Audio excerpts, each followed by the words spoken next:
Olá, good evening, boa noite a todos e todas. Estamos agora começando o nosso segundo encontro deste ciclo do Clube de Estudos Farol Educa relacionado à língua inglesa para professores, né? E hoje com um tema muito interessante, ainda que talvez para muita gente cause calafrios, né? Falar de tempos verbais e, além de tempos verbais, de aspectos verbais que nem todo mundo está muito familiarizado, né? Antes disso, seja bem-vinda, Silvana, agora oficializando então, bem-vindas Bárbara, Alessandra, Maiara, Gisele e Kelly, e a todos que depois assistirem a essa gravação. Então, aproveitando, eu tenho alguns recadinhos. Primeiro deles é que quem não quiser depois aparecer eventualmente em alguma gravação em vídeo, né, ou áudio, é só deixar fechado a sua câmera e o seu microfone, tá? Usar o chat, porque o chat não vai para a gravação, ele não aparece, né, naquele material que a gente compartilha, tá? Porque, como vocês viram, né, eu achei que seria legal disponibilizar, pelo menos por algum tempo, o que aconteceu no ciclo anterior do clube, que foi o de ensino bilíngue. Então, vou deixar até o final da semana, porque eu vi que tem gente que ainda está assistindo, e que foi esse é o segundo ciclo em que o Clube de Estudos eu estou montando o grupo de um modo mais restrito. Então, tem um grupo geral e tem esse grupo que, mês a mês, ele vai sofrendo alguns ajustes, alguns acertos, porque é relacionado a temas específicos, e aí eu estou tentando trazer para vocês um material que seja significativo, que seja mais específico para determinadas necessidades. E a experiência também me diz que mesmo quando a gente investe, por menos que a gente invista, né, quando você investe em algo, parece que aquele algo ganha uma importância muito maior para você, né? Assim, esse é o ser humano, né? Além de vocês contribuírem para a Sandra pagar as continhas, né? E produzir materiais legais para vocês também.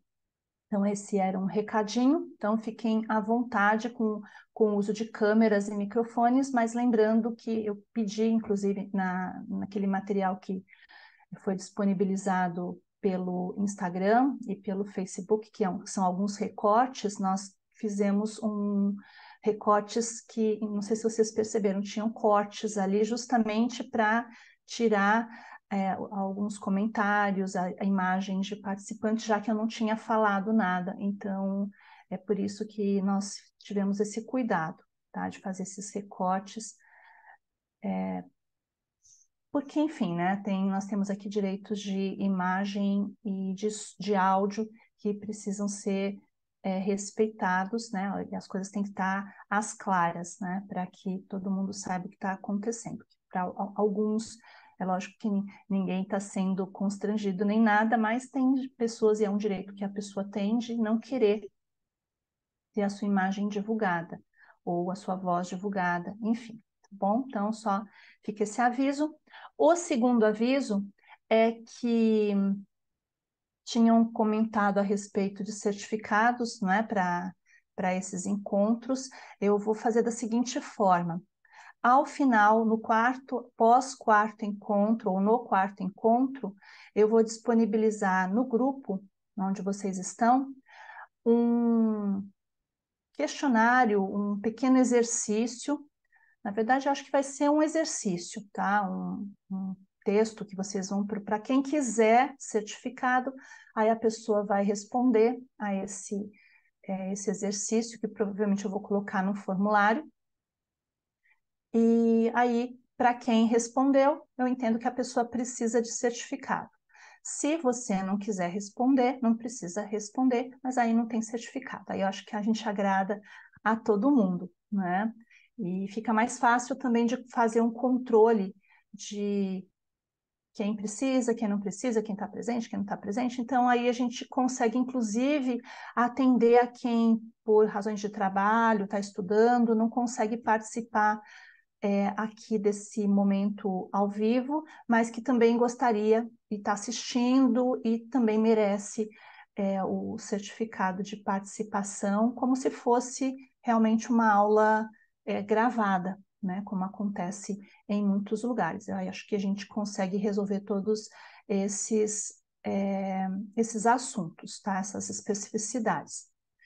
A última coisa é que eu coloquei ontem, acho que vocês viram, né? Coloquei no grupo, coloquei também, montei um post no Instagram falando a respeito de uma proposta, né? Um projeto que ainda eu estou construindo para grupos de conversação, tá? É um outro trabalho, não é o clube de estudos, vai ser uma pessoa me perguntou, me questionou com relação se eu dava aula para prática oral, e aí nós conversamos, né, a respeito disso, e aí me surgiu essa ideia de talvez verificar, né, então eu até vou depois colocar algumas enquetes para saber da disponibilidade, do interesse e da disponibilidade, porque um grupo de conversação, diferentemente do clube de estudos que dá para gravar e você assiste depois, para que você pratique oralidade, você tem que estar ao vivo, né? Senão, não dá para praticar oralidade só assistindo a gravação. Você precisa estar ali presente. Então, a proposta desse grupo não é um curso, mas seria um grupo para a gente bater papo, né? Trazendo, vou trazer, depois podemos combinar de trazermos temáticas que sejam interessantes para os participantes. E a única regra é vamos conversar. Quem quiser, quem não estiver se sentindo seguro para falar, não precisa falar, ninguém vai ser obrigado, ninguém vai receber chicotada se não falar. Mas, e quem quiser participar, a ideia é essa, né, de destravar, né, de a gente conversar, temos uma hora ali para batermos um papo. Então, dependendo também do número de interessados, eu posso usar os recursos aqui do Zoom, né, dos breakout rooms, para formar os grupinhos menores, para que exista a possibilidade de conversa entre todos, tá? Então, é isso que eu queria também comentar com vocês. Seja bem-vinda, Yaraci. E, então, esses são os recadinhos dados. Quem, por Boa noite, acaso... Pro. Boa noite a todos. Tudo bem, querida? Seja bem-vinda. Tudo em paz, graças a Deus. Cheguei agora, estou um pouco atrasada, mas estou Tem aqui. problema não. Depois o que Tá você, joia. eu só dei recados antes de você chegar, e aí é só pegar na gravação depois o comecinho da gravação para ouvir os recadinhos que eu fiz passei algumas informações, tá bom? Então, vamos para o assunto, né, de hoje, que é um assunto eu particularmente eu sou suspeita para falar porque é um assunto que é uma das minhas áreas de interesse, né?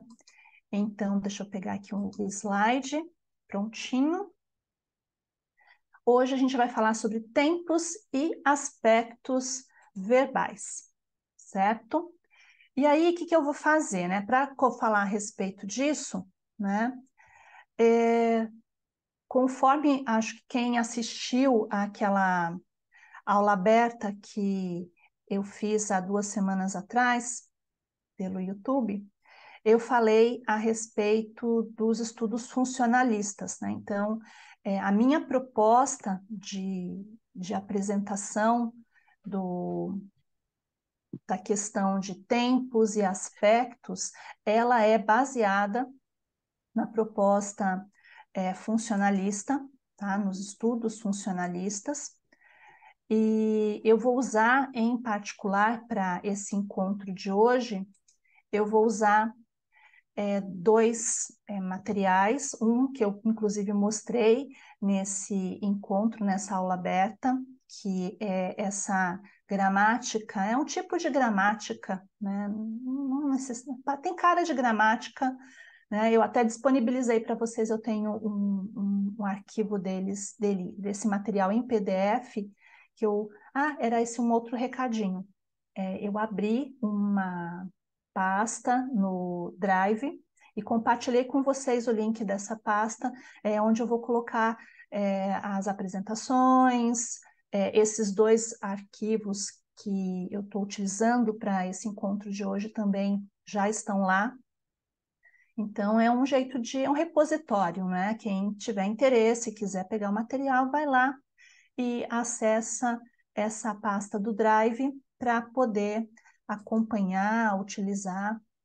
Tá pedindo permissão? Obrigada por avisar, Bárbara. Depois eu entro e tiro, deve estar ali com essa ressalva. Obrigada por me avisar, tá? E eu disponibilizo, porque a ideia é que não precise de permissão para acessar, tá bom? Mas depois que terminar o encontro, eu verifico. Então, o primeiro, né, é esse material do George Yu, que é Explaining English Grammar. Eu vou usar o capítulo 3, que fala justamente sobre tense and aspect, dentro desse olhar funcionalista, tá? Que é um meio do caminho entre o estruturalismo e as abordagens comunicativas, né? O funcionalismo, ele faz essa ponte, ele vai sempre às propostas, os estudos funcionalistas, não só no inglês, em português e em outros idiomas, tem a proposta de observar as estruturas sintáticas, morfológicas, lexicais, os aspectos e itens gramaticais do idioma, mas sempre associados às suas funções, aos seus usos, né, aos seus contextos de realização. Tá? Então, a gente vai usar algumas partes, né, desse capítulo 3, que depois eu vou liberar o arquivo para vocês. É muito interessante. Não é uma leitura fácil, tá? Porque é para professores, então não é aquele beabá, né? Não, vocês vão ficar vendo ali o óbvio, mas é bem interessante a forma como é abordado. E tem outros materiais lá também. E um outro arquivo que eu também vou utilizar, a Sandra Moreira sou eu, né? Esse aqui é um artigo que eu publiquei há um tempo atrás, ele foi resultado de um trabalho de conclusão que num dos pós-graduação, um dos lato sensu que eu fiz, que foi o de tradução em língua inglesa. Aí eu produzi esse artigo, que depois eu publiquei, apresentei no congresso e publiquei, né, que são as escolhas temporais e a criação de sentidos em Água Viva, de Clarice Lispector, e em 2 de suas traduções para o inglês. Então, esse artigo foi publicado na revista do GEL, não sei se vocês conhecem, que é o Grupo de Estudos Linguísticos do Estado de São Paulo. É um grupo muito atuante e agora os encontros do GEL são bianuais, né? E sempre quem apresenta trabalhos pode publicar na revista Estudos Linguísticos as suas apresentações, né? Tem ali umas regras, mas não é nada out of this world, dá para publicar. Então, eu publiquei esse texto em que eu utilizava, né? Eu acho que eu comentei até com vocês em algum momento que a minha dissertação de mestrado foi em Água Viva, né? Eu fiz uma análise estilística de Água Viva. E aí, em outros trabalhos, em outros estudos, eu continuei nessa toada. E nesse lato sensu, eu resolvi, para concluir o curso, né, fazer essa análise, observando principalmente as escolhas dos tempos verbais presentes em alguns fragmentos de Água Viva, em português, e em 2 das traduções da Clarice Lispector dessa obra para o inglês, né? E por conta disso, né, porque eu enfatizo principalmente a questão temporal e aspectual, é que eu trouxe para essa nossa conversa de hoje, tá?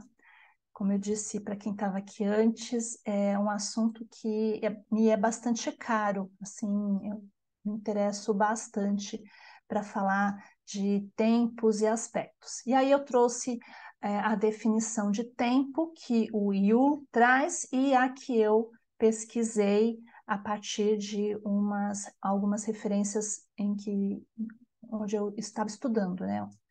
Então, primeiro, Yu, ele diz o seguinte, o que é tense, né? O que é tempo verbal?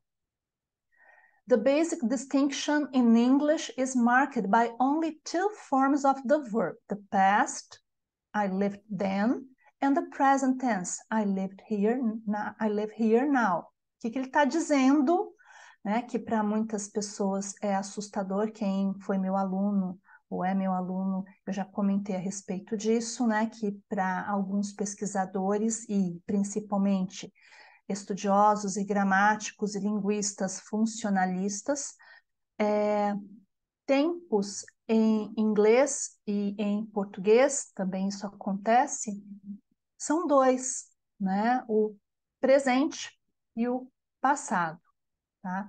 E aí tem várias explicações relacionadas a isso. Uma delas é que, como eu coloco aí embaixo, né, nesse artigo, que tem a ver com as flexões. O presente e o passado são tempos, principalmente no inglês, em que há flexões na estrutura do verbo.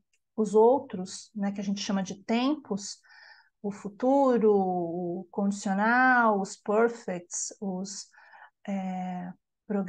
tempos contínuos, todos eles não têm exatamente uma flexão, né? Então, mas vai além disso, né? Vai além da questão estrutural, né? Então, para muitos autores, o que existe tempo é o ontem, o que foi e o que é.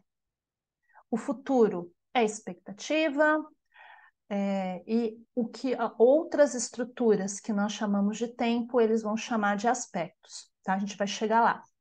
E aí o que eu comento, né, usando outras referências, né, que eu acho que vocês conhecem, né, o Celso Murcia e Larsen Freeman, né, que são duas autoras que trabalham com língua inglesa, ao se referirem à temporalidade na língua inglesa, apontam a tendência a se considerar como tempos verbais apenas o presente e o passado, pois somente neles há reconhecidas flexões verbais, né? Então, as autoras, elas também trazem essa concepção, e vocês estão vendo que as referências, né, de Celso Murcia, Larsen Freeman e do Yu são muito próximas, quer dizer, ali num período em que as propostas comunicativas já existiam, mas o funcionalismo, as questões de estudos funcionalistas coexistem, porque não há contradição entre o funcionalismo e o comunicativismo em termos de teorias ou abordagens, né? Porque um complementa o outro. Né? O funcionalismo tenta explicar os porquês dos usos linguísticos, das estruturas linguísticas, enquanto que o comunicativismo se atém à comunicação, aos usos de fato que se faz dessas estruturas, sem entrar em detalhes com relação a elas, né? E com relação à questão, então, para o funcionalismo, os tempos verbais se restringem a dois, presente e passado, tá? E quando a gente fala, vamos pensar no simple present e simple past, ok? Tudo bem? Vocês estão aí? Ninguém fugiu ainda? Tá todo mundo aí? Agora, quando a gente fala de aspecto, né? Primeira definição que o Yu traz, ele vai dizer que in order to talk about aspect, we have to look inside the situation because aspect has to do with the kind of situation perceived or experienced. It can be expressed both lexically and grammatically. Então, o Yu vai falar que o aspecto é algo que se observa de dentro, né? De dentro da situação. Então, não é algo temporal, né? Quando se fala de tempo, você está pensando em algo que pode ser cronológico, né? Quando se fala de aspecto, se está falando de algo que se olha de dentro ou algo que é ou como a situação é percebida ou experienciada. E para ele vai fazer, a gente vai ver isso daqui a pouquinho. O aspecto pode ser tanto considerado pelo ponto de vista lexical, então, verbos que transmitem informações aspectuais e gramaticalmente, pensando em, vamos colocar entre aspas, tempos verbais, né, que eles não chamam de tempo, né, eles vão chamar de uma estrutura verbal que vai ter essa característica aspectual. A gente vai chegar lá. E aí, trazendo a minha explicação a respeito disso, desse modo, a língua inglesa utiliza mais abundantemente outra forma para exprimir o processo verbal, descrevendo, ao invés do tempo de ocorrência de uma determinada ação, um ponto de vista sobre o sentido do verbo, o que se constitui no aspecto verbal, né? Eu estou retomando Castilho e Elias e estou inclusive usando referências que são referências de língua portuguesa também. Porque, como eu falei antes, essa questão de aspecto, acho que quem está aqui, que é das letras, conhece, né, o Bechara, né, o Ivanildo Bechara, da gramática, aquela gramática azul, ele também usa páginas dessa gramática para falar dos aspectos em língua portuguesa, né? Que eu também uso nesse texto aqui em outro momento, que não vem ao caso. E aí, seguindo um pouquinho mais, os aspectos verbais relacionam-se, portanto, com as informações semânticas, né, que a gente pode associar ao que o Yule fala que é lexical, as expressões semânticas e discursivas presentes nesse processo, incluindo os verbos e as expressões modalizantes e os denominados aspectos perfectivos e progressivos, ainda segundo Celso Múrcia, Larsen Freeman, responsáveis pela formação dos tempos perfeitos e progressivos. Quer dizer, se tempos verbais são o presente e o passado, todos os outros, as outras formações ou estruturas verbais que se usam no inglês, elas entram na concepção de aspecto, né? Os contínuos, os tempos, os perfects, né? Que é o medo de um monte de gente. Opa, tem gente aqui, peraí. Deixa eu admitir aqui que eu não estava olhando. E então, todas essas estruturas verbais, elas vão estar dentro desse universo dos chamados aspectos, tá? E aí, para a gente entender, né, essa ideia aqui, agora usando apenas o you, né, com relação ao que ele faz uma distinção, né, ele vai falar que aspecto verbal, ele pode ter uma perspectiva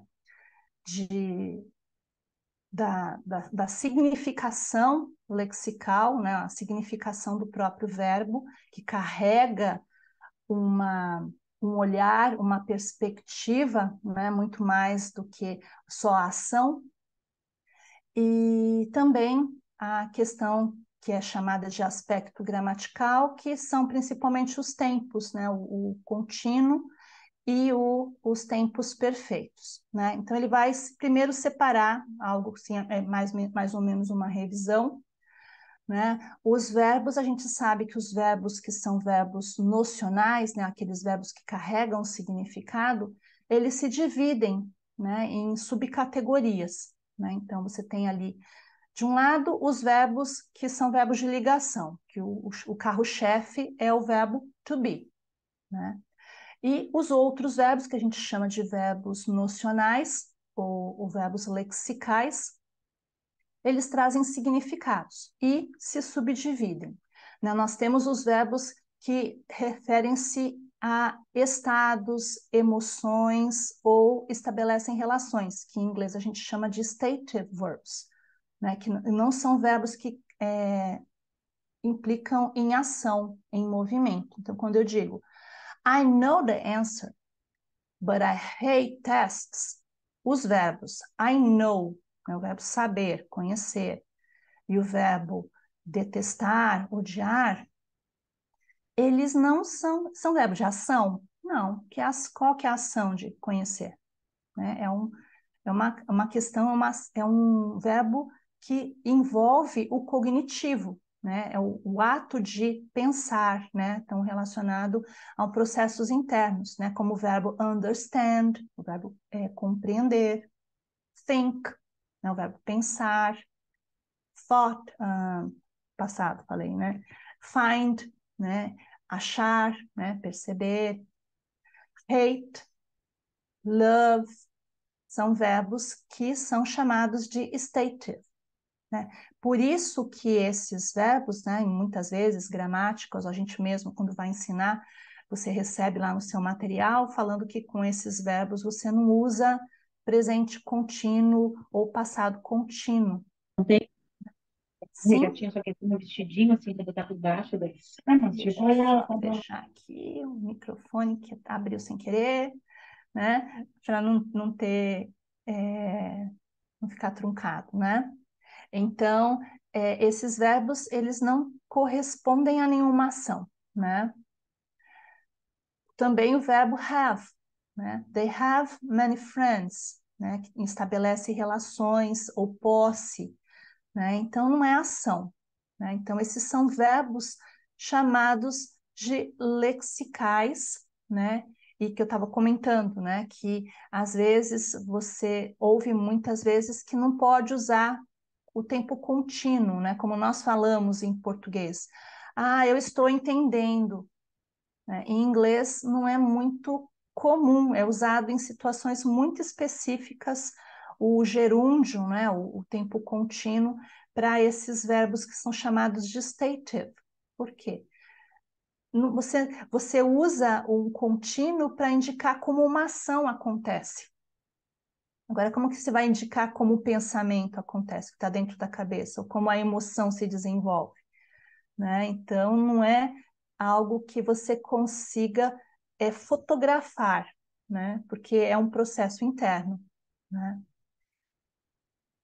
Fora os verbos stative, nós temos também, né? O Yu vai falar dos verbos que são chamados de dinâmicos, né? E pensa, vamos só lembrar, né? Tudo isso que a gente está falando é para entender que todos esses, inclusive essas categorias de verbos, eles têm um significado e podem criar esse efeito de aspectual, de percepção, né? De muito mais do que tempo, tá?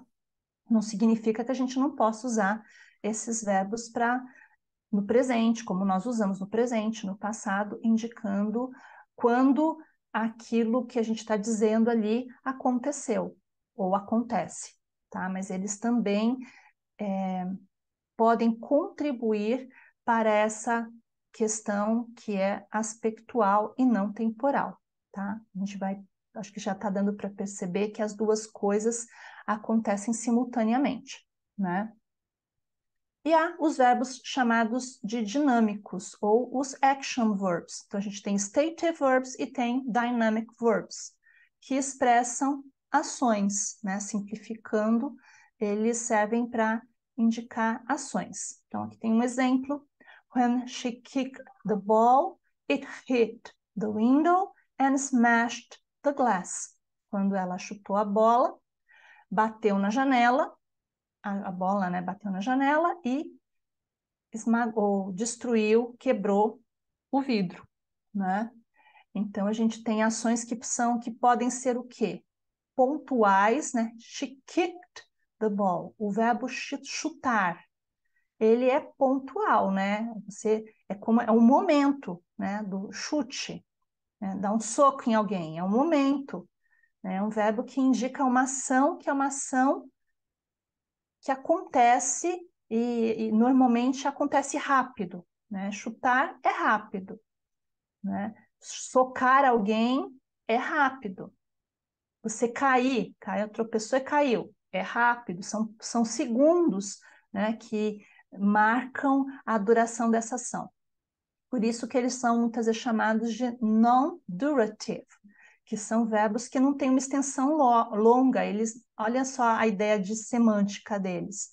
Quando você fala, ela chutou a bola, ela chutou o gato, é uma ação rápida, não é durativa, ela não se estende, indica ações isoladas. Então, tem verbos que têm essa característica, né? Eles têm uma significação que cria esse efeito, né? E há outros verbos que também são verbos dinâmicos, que indicam ação, mas que são outros tipos de ações mais duráveis. We should run more and eat less. Deveríamos correr mais e comer menos. Então, o verbo correr, o verbo comer, o verbo beber, né, uma série de outros verbos, eles trazem ações que são mais duradouras, né, duram mais tempo e que muitas vezes indicam processos, né? Então, estão vendo que dentro da macro categoria de verbos nocionais que indicam, que trazem informações, nós temos uma variedade de significados associados a esses verbos, né? E tudo isso contribui com essa ideia de aspecto e não tempo. Aqui eu fiz um print screen do material do próprio Yu, da gramática, né, desse livro com o qual eu estou apresentando esse nosso encontro de hoje. Aqui tem uma lista, né, só sintetizando aquilo que a gente já falou, né? Então, verbos stative, relacionados à cognição, às relações, e verbos dinâmicos, né? Todos eles têm ação, mas ações que são ações mais pontuais, né? Não duradouras, né? Geralmente ações mais rápidas, e outras ações que são mais duradouras, né? E aí vai separar como atividades e processos, né?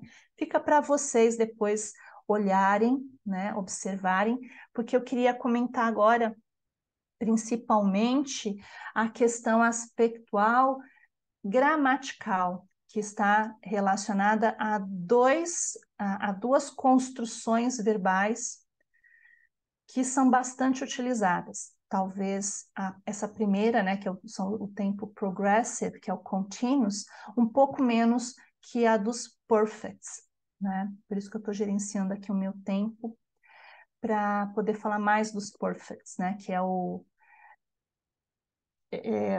calcanhar de Aquiles de 9 em cada 10 estudantes que, quando fala, vamos estudar os perfects, todo mundo fica com medo, né? E às vezes nem sempre a gente tem muita clareza. E, a meu ver, essa ideia de observar os perfects por esse olhar aspectual faz muito sentido, ajuda a esclarecer muitas dúvidas, né? Então, primeiro, né, falando dos aspectos gramaticais relacionados aos tempos, ao progressive, né, que é o tempo continuous, né, que seria o nosso gerúndio, né? Estou caminhando, estava brincando, né, que em inglês, né, a gente chama de progressive ou continuous, que referem-se ao quê? Ongoing action, in progress, temporary states. Né? Então, quando eu digo we are having lunch, nós estamos falando de uma ação que está acontecendo. Né? He's studying math, também tem um ar de algo que está ainda em desenvolvimento. Né? They are living with their parents while their apartment is being renewed. Eles estão morando com os pais enquanto o apartamento deles está sendo reformado. Tem dois, inclusive, aqui, né? Dois progressive, um em voz passiva e um na voz ativa, né? Aí eu queria perguntar para vocês que estão tão quietinhos aí, né? Não sei se está fácil ou complicado demais. Se estiver muito complicado, é só perguntar, tá bom? Quando a gente fala, we are having lunch, que é dinner, né? We are having dinner. He's studying math. Tudo bem, tá tudo no presente, né? Present, present continuous, né? Ou present progressive, se vocês preferirem. Ai, que bom, Silvana, obrigada pela devolutiva. Agora me digam, é presente, né? Mas assim, que tipo de presente é esse? Quando eu falo we are having dinner, não é, a gente não está falando, nós não estamos muito mais preocupados em falar de alguma coisa que está acontecendo nesse caso, né? Então, se eu falo we are having dinner, é falar, nós estamos jantando, tá? Então, a coisa está acontecendo, né? O jantar está acontecendo. Não me aborreça, não me atrapalhe, né? I'm having dinner now. I cannot talk to you. Não posso conversar com você porque eu estou jantando agora, né? He's studying math.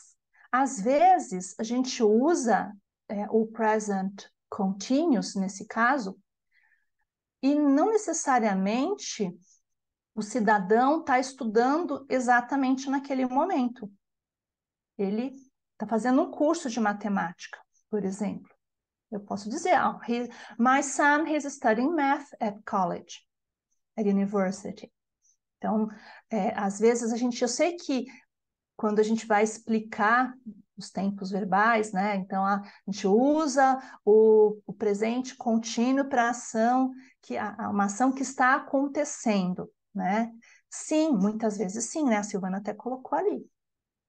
Mas às vezes não é a ação acontecendo. Lembra que a gente falou agora há pouco que tem tipos diferentes de verbos nocionais, né? Que o you separa, né? Não é um verbo state, o verbo estudar, né? Mas é um verbo lexical que envolve uma progressão, né? É uma atividade que se desenrola, né? E não necessariamente pontual. Não é como jogar uma pedra, não é como chutar a bola. Quando a gente fala studying, né? Então, quando você usa um present progressive, um present continuous, muito mais importante do que o quando, que seria o tempo, é a percepção da ação. Né? É uma ação que está se desenrolando, e pode ser que ela esteja se desenrolando num tempo presente estendido, né? Então, se eu digo, no meu caso, eu vou falar assim, I'm studying pedagogy now. Não now. Quando eu falo now, não é nem o now agora exatamente. Quer dizer, no presente, no momento, na atualidade, eu estou estudando pedagogia, mas não necessariamente no momento em que eu estou falando. Então, isso é aspecto. Então, olha, parece que faz muito mais diferença, não é tempo. É a percepção, é o olhar relacionado à ação. E quando a gente usa essas estruturas verbais, junto com verbos que também carregam um significado flexível, né? Um significado específico, a gente está indo muito além dos limites de tempo. Né? Vocês devem ter ouvido também falar, o Bechara fala disso, e outros gramáticos falam a respeito do presente estendido, sabe aquela ideia do tempo presente que não é hoje? Inclusive, nesse artigo que eu escrevi, né, falando, a Clarice Lispector faz muito isso nos seus textos, né, nas suas obras. Em Água Viva, bastante, né, que foi o romance que eu estudei, né? Quando ela comenta, né, ela usa muito o presente, mas não é um presente hoje. Ela fala, faz frio aqui. É diferente faz frio aqui de está frio aqui. Faz frio pode ser que não seja só agora, parece que aqui é sempre frio. Então, quando o tempo presente, ele também pode ser usado em um olhar aspectual, porque ele não está se referindo só ao agora. É o chamado presente estendido. A gente tem isso para vários tempos, né? É uma coisa linda isso, né? Que a língua permite essas construções, né? Que vão muito além da estrutura, que usam a estrutura para comunicar informações muito diferentes, né? Como aqui também, né? Nesse último exemplo, they are living with their parents. E a gente usa essa estrutura de contínuo. E olha que interessante, contínuo ou progressive para falar de algo que é temporário, né? Então, eles estão morando com os pais, quer dizer, não é o que eles querem, não é para sempre, né? É uma situação provisória, né? E a gente usa que tempo? O progressive para falar tanto no português quanto no inglês, para falar de situações temporárias. É uma camada a mais de significado que se agrega à estrutura verbal, né? E aí, o terror, que é o perfect, porque nada mais é aspectual do que os tempos perfeitos. E, com o perdão da palavra, usar a palavra tempo, porque não é tempo, né? Para que a gente usa os perfects, né? Então, ali, utilizando a nomenclatura do you, completed activity, pre-existing state, non-finished situation, retrospectively viewed. O que significa isso, né? Atividades recém-completadas. Então, quando eu falo assim, I've just arrived, acabei de chegar. She has eaten lunch. Peguei esses exemplos que estão aí, são exemplos do livro, tá? Que eu copiei de lá para facilitar. He has eaten lunch. Ele almoçou. A gente não traduz ele tem almoçado, né? Vou pegar aqui a Silvana, que trabalha com tradução, né? Você não vai traduzir ele tem almoçado. Ele almoçou. Né? Mas por que está no present perfect? Por que a gente não usa he ate lunch? Né? Daria para usar he ate his lunch? He ate his lunch. Se eu quisesse falar do tempo. He ate his lunch yesterday. He ate his lunch in a hurry. Então, eu quero dizer quando que foi. Quando foi, eu uso o passado. Eu estou falando do tempo. Eu quero dizer o quando. Agora, se eu falo, he has eaten his lunch. That's why he's not hungry anymore. E é por isso que ele não está mais com fome. Então, ele comeu, não está com fome. Então, o fato de ter comido é que faz com que essa pessoa não tenha fome. Então, quando a gente percebe que o perfect e os tempos perfeitos são as estruturas verbais talvez mais utilizadas, e eu tinha um professor num curso que eu fiz que dizia assim que os tempos perfeitos são os tempos mais usados em inglês e mais mal utilizados em inglês, inclusive por nativos.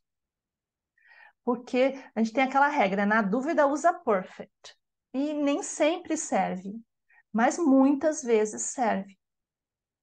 E muda o sentido de você usar um tempo perfeito e usar um presente ou um passado, porque eles também, né, e a dificuldade às vezes com os nossos alunos, e às vezes para nós mesmos utilizarmos essas construções verbais, é que não fica claro. A estrutura de perfect, o uso do perfect para nós brasileiros é o mais claro, é aquela definição da gramática dos livros didáticos de que a gente usa o present perfect para falar de ações que começaram no passado e que se estendem até o presente. E que quase nunca são essas ações que são usadas na vida real nos tempos perfeitos, né? Quantas vezes a gente vai falar I've worked here for a long time. Trabalho aqui, ou tenho trabalhado, quiser traduzir assim até dá, né? Fica meio esquisito, mas dá. Tenho trabalhado aqui por muito tempo. I've studied English since I was a teenager. Tenho estudado inglês desde adolescente, né? Então, esse uso, essa característica dos perfects talvez seja a menos comum, mas a mais fácil de nós entendermos, né? Parece que faz mais sentido. Agora, quando eu uso ali, he has eaten lunch, I have written some notes. Por que você usou present perfect aqui? I have written some notes. Escrevi algumas notas, fiz algumas anotações. Eu traduziria desse jeito. Dá licença, tá, Silvana? Vou fazer aqui licença poética, fazer uma tradução livre, né? Para realmente mostrar que não é ao pé da letra. Ninguém vai traduzir. Eu tenho escrito algumas anotações.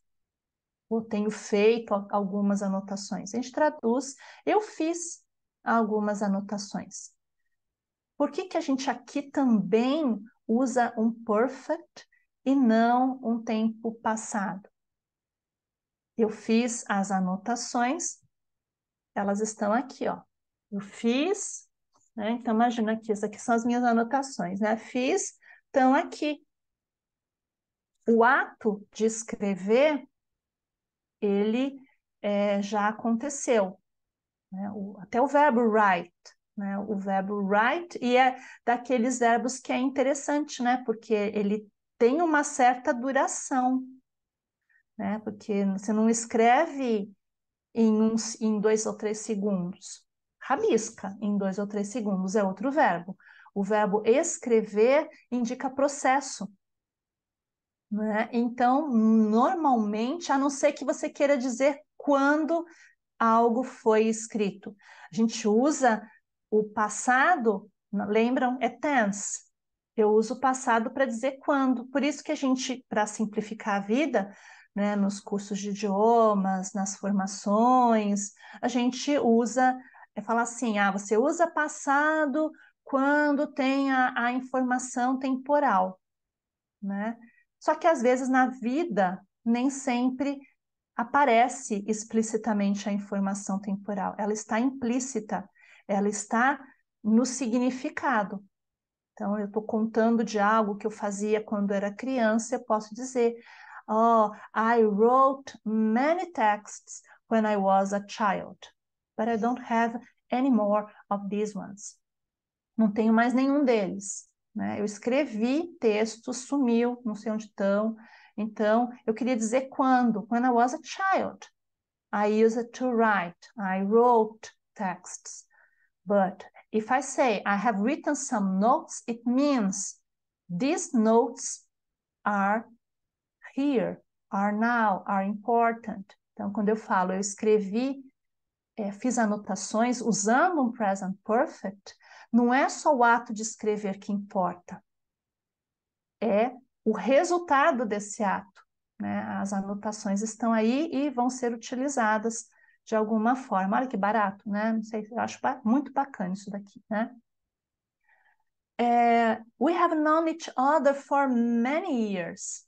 Nos conhecemos há muitos anos, né? A ideia de duração, uma ação, né, que começou, continua, né, mas de um modo muito sutil, não é? A gente não fala, nós temos nos conhecido, não temos nos conhecido, nós nos conhecemos, foi uma ação pontual, inclusive usando um verbo que não é um verbo de ação, é um verbo stative, que é o verbo know, né, que marca o quê?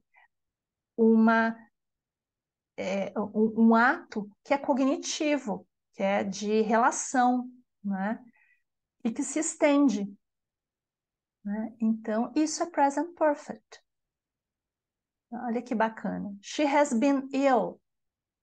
Ela tem, eu poderia traduzir, ela tem estado doente ou simplesmente ela está doente.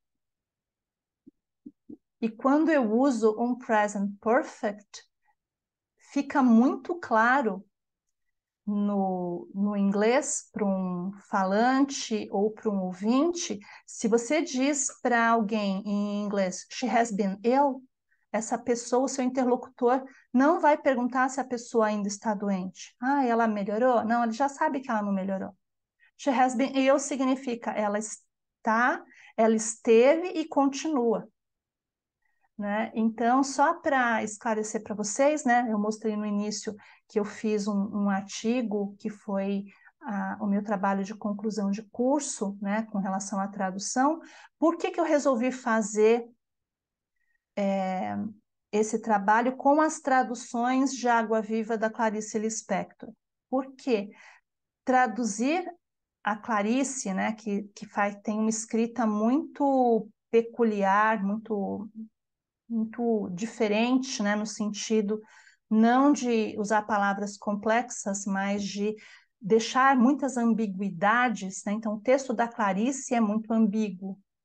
E essa ambiguidade, um dos recursos de ambiguidade são as nossas construções verbais, né? Porque em português, se eu digo, ela esteve doente, ou ela está doente, não, vou usar no passado, ela esteve doente. Aí você pergunta assim, nossa, aí ela melhorou? Né?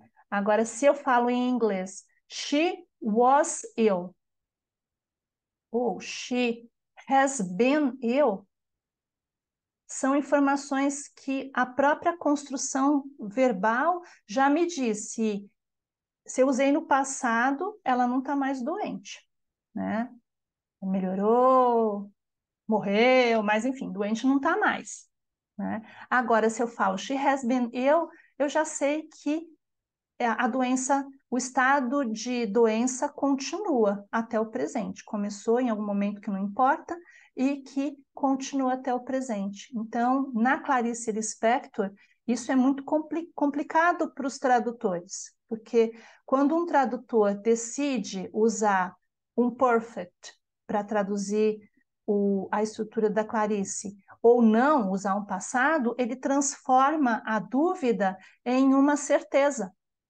Né? O que no texto original era algo ambíguo, a escolha tradutória para o inglês exige uma definição, porque não dá para deixar na ambiguidade, porque as escolhas, ele usou presente significa uma coisa, ele usou passado significa outra coisa, ele usou um perfect significa uma terceira coisa. Né? Que a gente, em português, usa outros recursos para esclarecer, ou não, né?